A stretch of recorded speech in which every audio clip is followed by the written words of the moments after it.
Oh, goody. All right, what's going on, everybody? Zombies here again, and today we're back with another Marvel Snap video.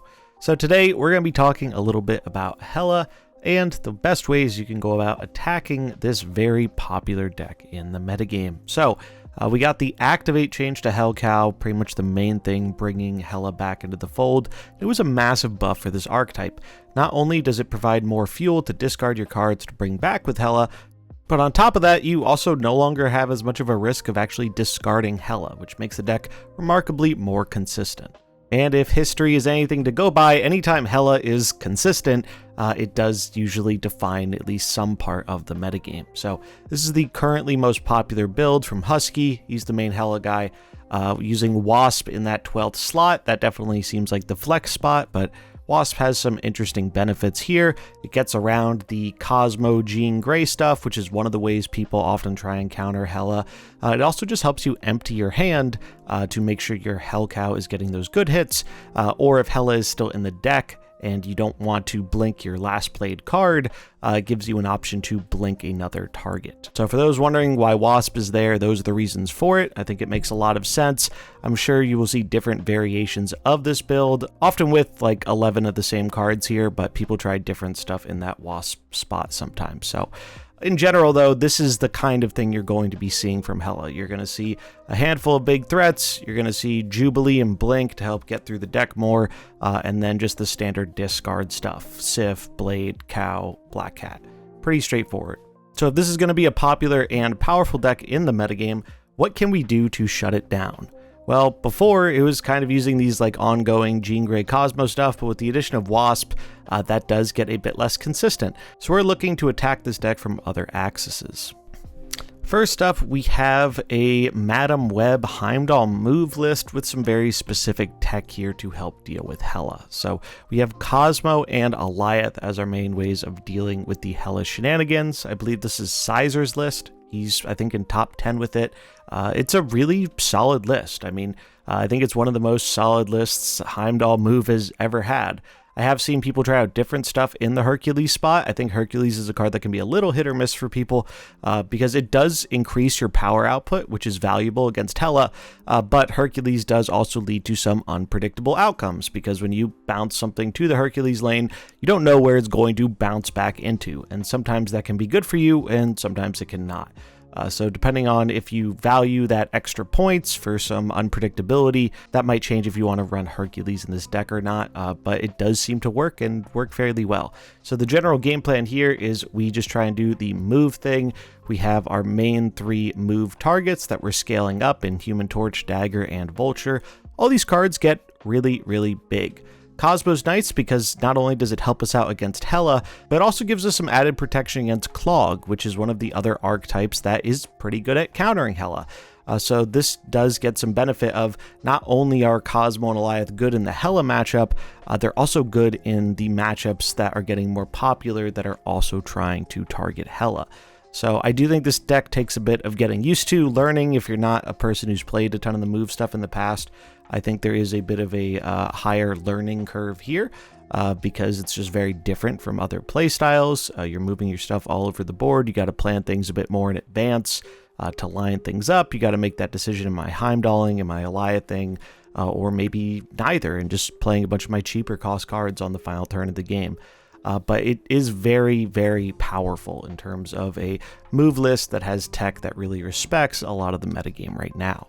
Then we have Clog. So there are a bunch of different variations of Clog. This is the one I've played recently with the addition of Aranya, but you can still play this deck without her. I do think she just gives some nice redundancy for those additional move effects for our move cards like Dagger and Vulture and whatnot. But I think you can still play this deck if you didn't happen to pick her up. Madam Web, definitely the more important of the more recently released cards here. But if you played the game at all in the last few months, you probably understand the general game plan here. We just are running a critical mass of clogging tools. We're trying to clog up one lane with our Titania Goblin, Debris, White Widow, Acid Arrow, all that kind of stuff. Just get one lane locked down via Clog, and then use Cannonball or some of our big move scaling threats to close out the other one. And naturally, this is good versus Hela, because they really need that board space to bring back their big dudes. So if they don't have the board space, if you win a lane just by it being locked out, oftentimes your big scalers or cannonball are going to be enough to close out that other lane. And there are definitely variations, and there are definitely different variations of Clog. I saw TLSG playing a more like traditional Magic, Red Hulk, Doc Ock kind of Clog. I personally think this one's a bit better, but I do think there are a lot of different ways you can go with Clog. But the main point remains that Clog in general as an archetype has always been kind of a natural predator of things like Hela. Next up, we have a bounce deck. So Werewolf by Night bounce. The idea with this one being, well, our tech here is just Leech. Now, Leech isn't going to beat them 100% of the time, and you do have to be weary of stray Infinauts coming down as an alternative to them playing Hela, because he will make those Infinauts playable. But generally speaking, these bounce decks are very good at getting a lot of power down onto the board, and Leech is just kind of your silver bullet that's saying, hey, I'm going to play this probably on turn 5. If Hela's in your hand, well, you're not going to be able to do that anymore. And then usually I think you can reasonably outpower them from there, since oftentimes Hela really isn't putting a whole ton of power onto the board until that final turn of the game. Unless they're cheating out with maybe like a Jubilee or sometimes a Blink, they really just aren't putting nearly as much power as these bounce decks do. Now, you could also modify this to be a bit of a hybrid with like more Clog cards. You could run a White Widow and a Viper instead of, let's say, like Black Swan or Hitmonkey or stuff like that. There are a lot of ways you can build this bounce deck. This is just the one I liked because I like playing Hitmonkey. I wanted to try the new Black Swan. But in general, the core of this deck is very similar across the board. You're running your good 1-drops that have high value when being bounced. So we have Hood, Rocket, Nico, Silver Sable. We have our bounce enablers with Falcon and Beast. Kate Bishop, just really good, gives us more things to move the wolf around. Sage is one of our big stat sticks. Monkey, pretty sweet in here with Black Swan, lets us play just a million cards on the final turn of the game. Werewolf as our other big scaler, and then Leech as our main piece of tech. This is another deck where I do think it takes a little bit to get fully the hang of it in terms of like making the predictions of how you want to do things, where you want the wolf ending up, so on and so forth. But in general, like if you missed playing everyone's favorite little green guy, Leech, it's probably not a terrible time for him, and he hasn't really found too much of a home in any other deck. But now at his new 4/4 stat line, I feel like it just kind of makes sense in a werewolf shell like this if you're trying to target Hela. Another way you could go about doing this is just saying, hey, you can't play Hela on turn 6 with the classic Storm, War Machine, Legion combo. I mean, this deck is already pretty good. There are a bunch of different versions of it out there. This is the one I've liked the most. And given the fact that the Iron Lad version we have here gives you a little bit more added consistency in being able to get your combo off more often by increasing the odds of getting War Machine and Legion on the turns where you need them, I think this is probably one of the better ways to tech this specific deck into a Hela metagame. Because, you know, even if you do have like Infinaut or Ebony Maw or some of these other big stat cards that work well with War Machine, if they have Hela, you're probably not outpowering them.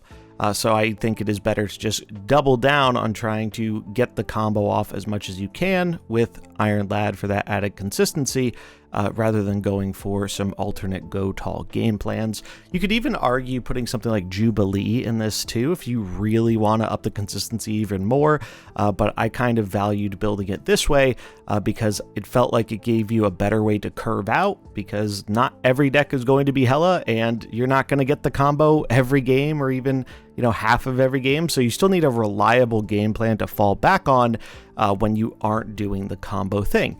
And so far, I've found this to be pretty good at doing that. We have good synergy in our 1-drops here with Nebula and Bob, who both work well with Storm.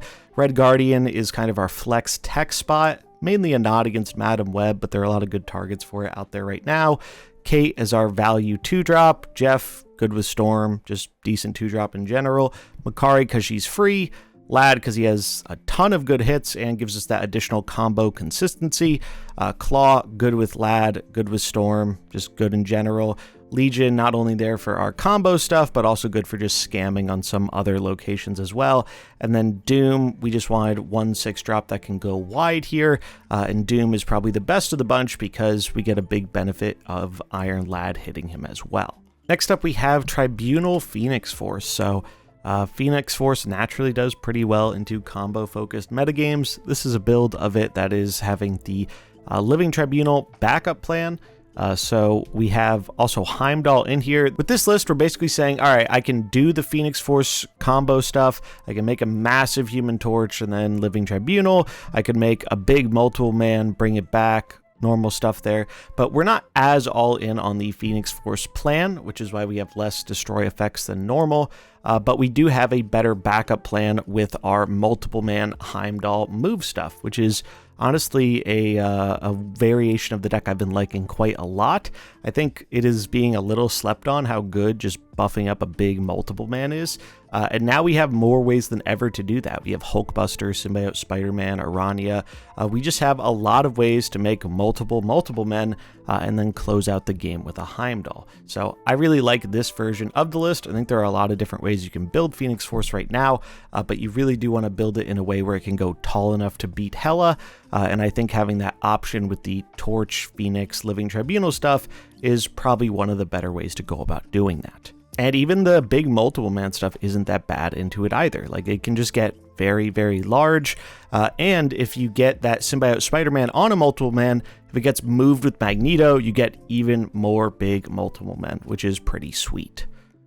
Then we have what is probably the most budget-friendly deck of the bunch, and that is just Mr. Negative stuff. So the thing with this deck is we are back to running Shang Chi in Mr. Negative. You're throwing that priority with Mr. Negative. You use Shang Chi to clear up a Hela lane, and then you close out another lane with one null or maybe multiple nulls if you have a negative flipped null or Zola or Mystique.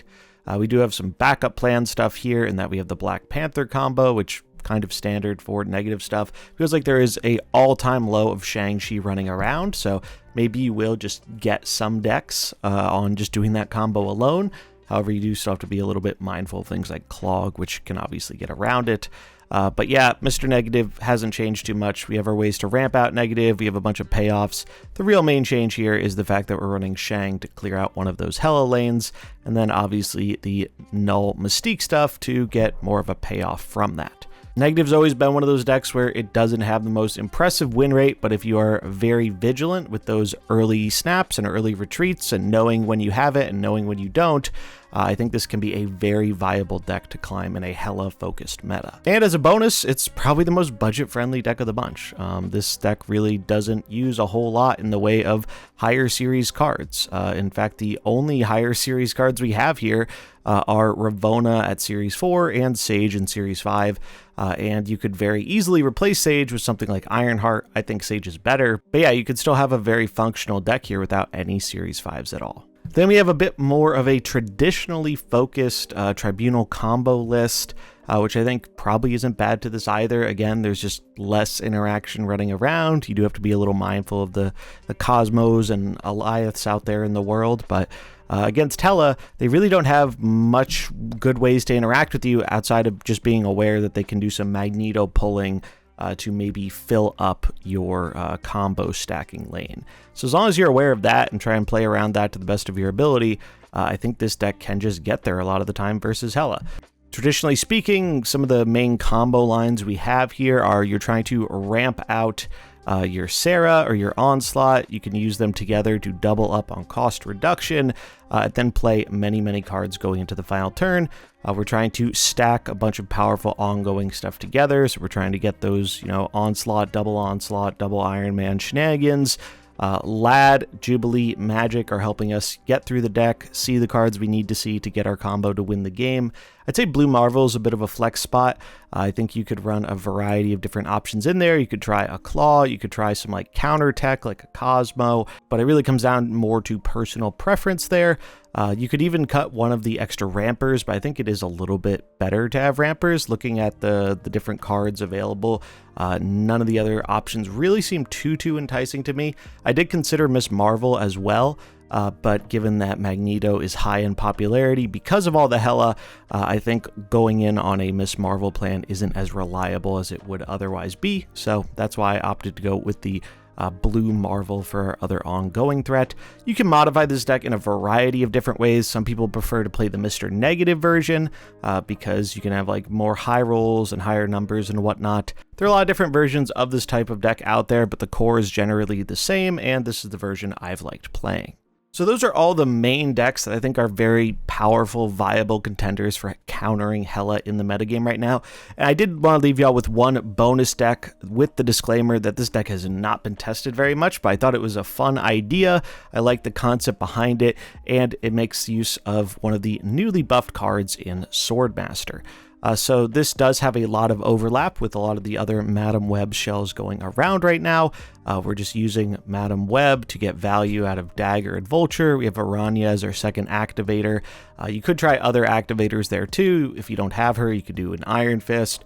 You could do a Doctor Strange. Main point being, I think you just want at least one other activator for move stuff to get some additional consistency out of your move cards in those games where you don't find your Madam Web.